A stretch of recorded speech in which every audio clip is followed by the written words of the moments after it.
Hello everyone, welcome to TechToad.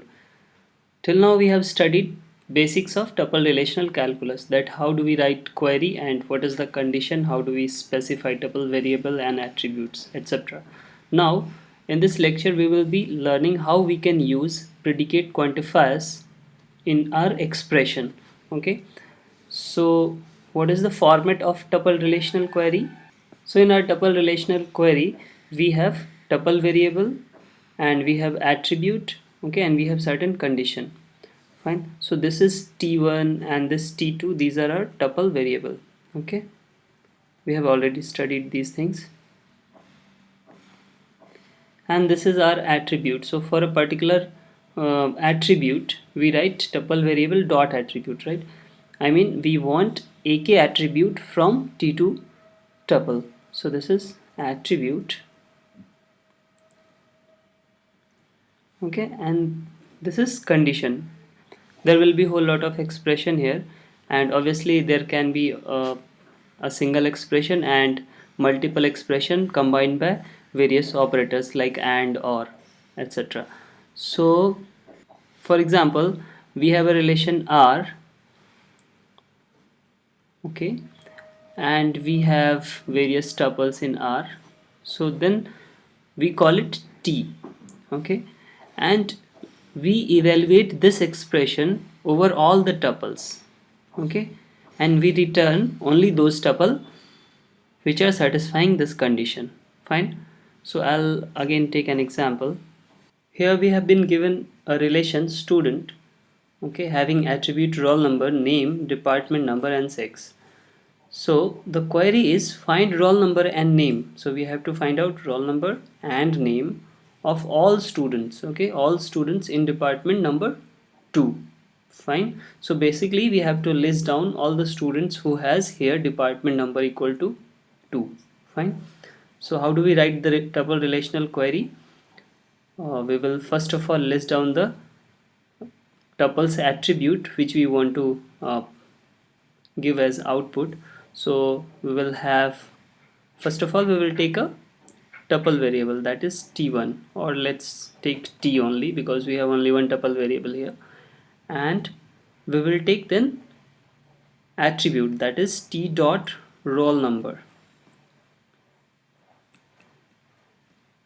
and the next attribute, that is next column of tuple variable t, that is t dot name. Okay, now the condition. So the first condition is that this t belongs to relation student, right? So we will write student t,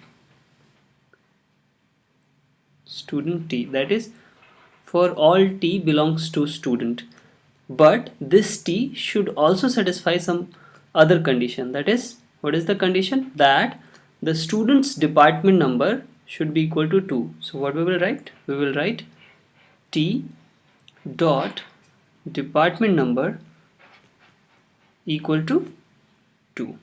Fine. So this is the simple tuple relational query for this example. Okay, and we use curly braces to wrap the whole expression or whole query.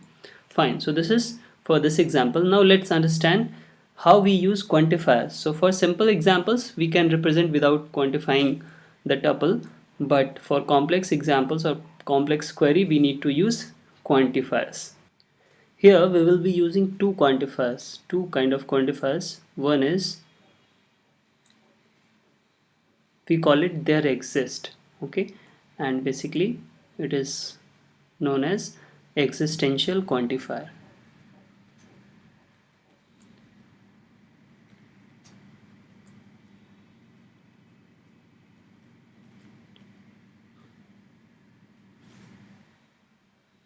Similarly we have for all. So we read it as for all, and it is known as universal quantifier.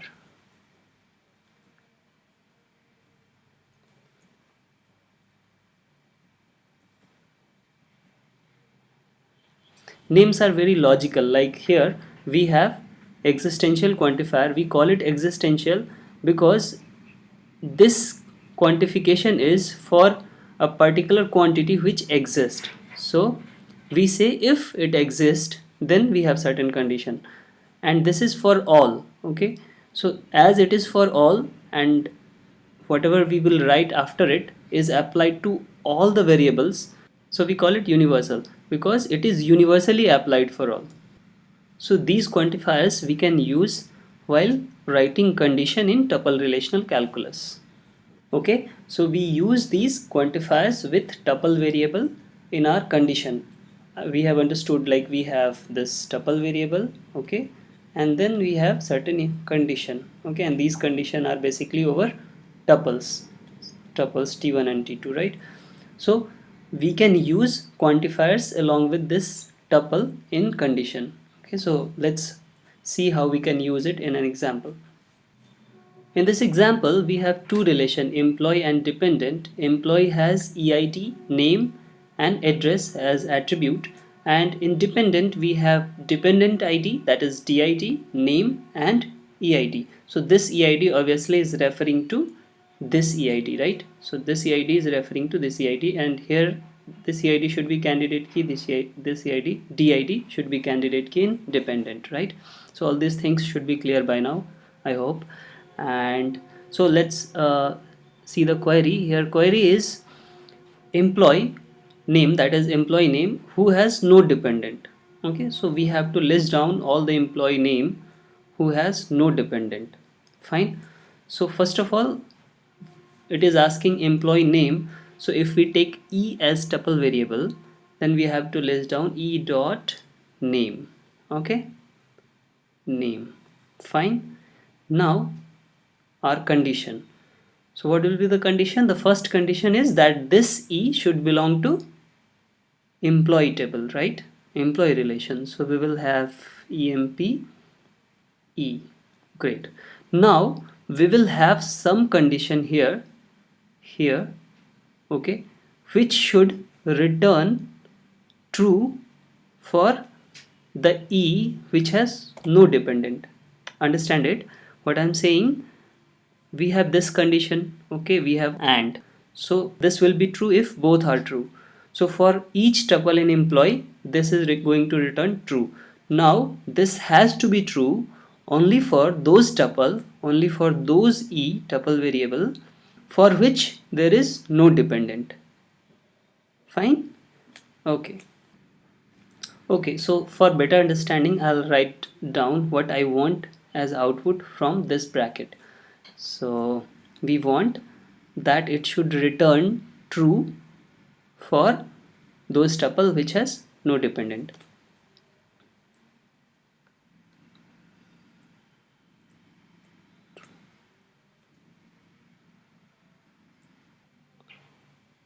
Now using the same logic, can I say that this bracket should return false for the employee having some dependent? Okay, because once it return false, the whole expression will be false and that tuple e will be discarded, right? So it should return false, this bracket should return false for e having some dependent.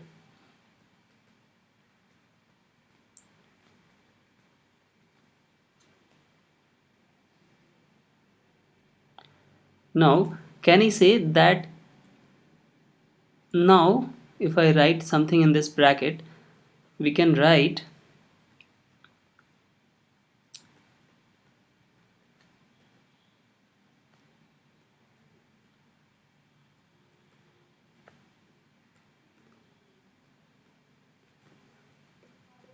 so the above line I can also write as it should return not of true, right? Not of true for employee having some dependent. Fine.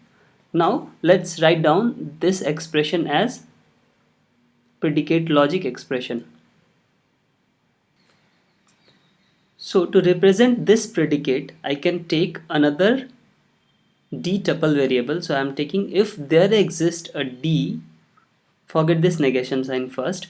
So if there exists some d which is D is tuple of dependent and we have D dot EID equal to E dot EID, right? This is join condition.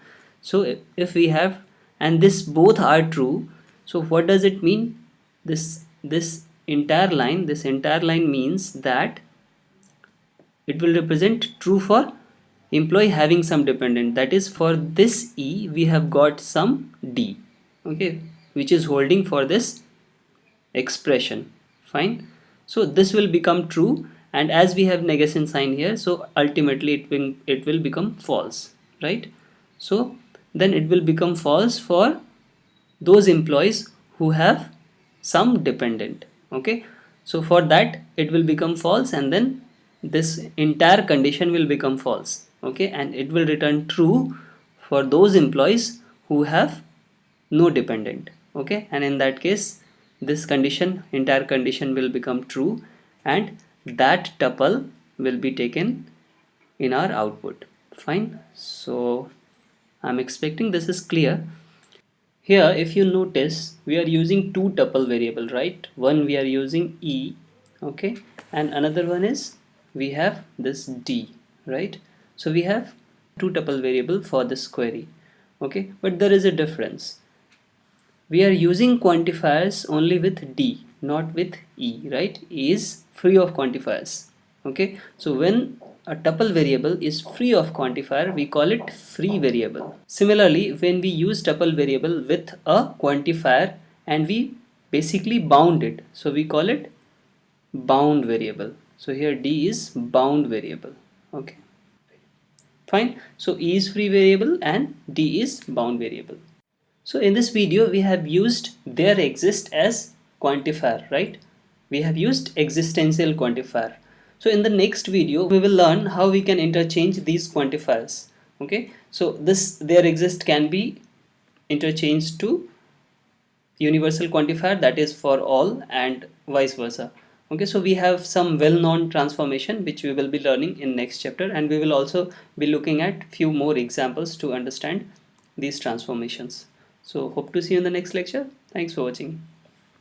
If you like this video and you want us to create more such videos, please don't hesitate to like, share and subscribe to TechTud.